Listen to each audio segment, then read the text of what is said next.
जय श्री हरि। आइए शुरू करते हैं माघ मास का 28वां अध्याय। वशिष्ठ जी कहने लगे कि हे राजद्वीप, बहुत से जन समूह सहित अच्छेद सरोवर में स्नान करके सुख पूर्वक मोक्ष की प्राप्त हो जाते हैं। तब लोमस जी कहने लगे कि संसार रूप इस तीर्थ राजा को सब श्रद्धा पूर्वक देखो। यहाँ पर 33 करोड़ देवी देवता आकर आनंद पूर्वक रहते हैं। यह अक्षयवटी है, इनकी जड़ें पाताल तक गई हैं और मार्कंडेय जी ऋषि प्रलय के साथ जिन भगवान इसी अक्षयवटी का आश्रय लेते हैं, यही शिव जी की प्रिय भगवती भगीरथ है, जिसकी सिद्धि लोग सेवा करते हैं। यह गंगा स्वर्ग के हेतु पाताल का है, इसका जल पीकर मनुष्य मुक्त हो जाता है। हे मुनि, सभी प्राणियों में इस नदी को यमुना से मिली हुई पाते हैं। इसका संगम बड़े पुण्य से प्राप्त होता है। इसके स्नान से जब जन्म मृत्यु रूप दाननाल से कोई नहीं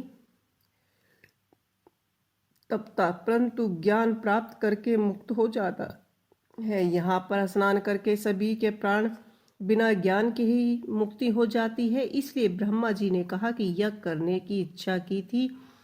इसी संगम में भगवान विष्णु ने स्त्री प्राप्ति की इच्छा से स्नान करके लक्ष्मी जी को प्राप्त किया। यह पर त्रिशूलधारी शिव जी ने त्रिपर दैत्य को मारा था और प्राचीन काल में उर्वशी स्वर्ग में गिरी थी। तभी स्वर्ग पाने की इच्छा से यहाँ पर ही उसके स्नान करने से निहर्ष कुल के राजा यतित ने वंशधर पुत्र की प्राप्ति की थी। यहाँ पर इंद्र ने प्राचीन काल में धन की इच्छा की थी और स्नान किया था, और माया के कुबेर सब धन को प्राप्त किया था। प्राचीन काल में नारायण तथा नर ने हजारों वर्षों तक प्राग से निराहार रहकर उत्तम धर्म किया था। यहाँ पर जेगस्य सन्यासी ने महादेव जी जैसे शक्ति वाले से विजय प्राप्त पाई थी तथा अणिमा आदि योग के अति दुर्बल ऐश्वर्य प्राप्त किए थे।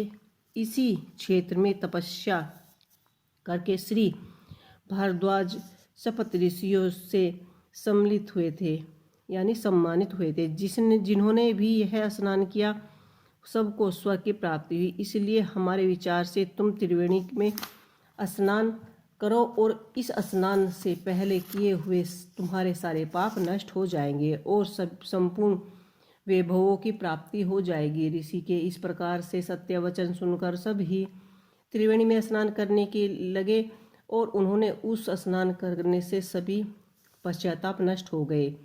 शाप से मुक्त होकर उन्होंने अपना शरीर धारण कर लिया। वेद निधि ने अपनी स्नान संतान को देखकर प्रसन्नताचित होकर लोमस जी की संतुष्ट किया और कहा कि आपके अनुग्रह से ही श्राप से मुक्ति मिली है और अब आप इन बालकों के योग धर्म को कहिए। लोमस जी ने कहा कि इस युग कुमार में वेदों का अध्ययन समाप्त कर लिया है, इसलिए इन कन्याओं के प्रति प्राप्ति पूर्वक कर कमलों को ग्रहण करो। तब लोमस जी ने कहा कि कमलों को ग्रहण करें।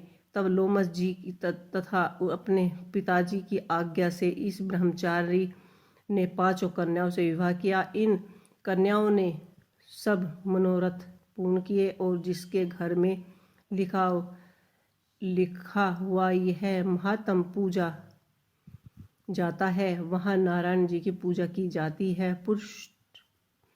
पुष्कर तीर्थ में प्राग्ञ में स्नान किया जाता है। गंगा सागर में, देवालय में, कुरुक्षेत्र में तथा विशेष करके काशी में इसका पाठ अध्ययन करना चाहिए। पुष्कर तिथि में ग्रहण के अवसर पर इसके पाठ का दुगुना फल मिलता है और मरने पर वैदिक पद की प्राप्ति होती है।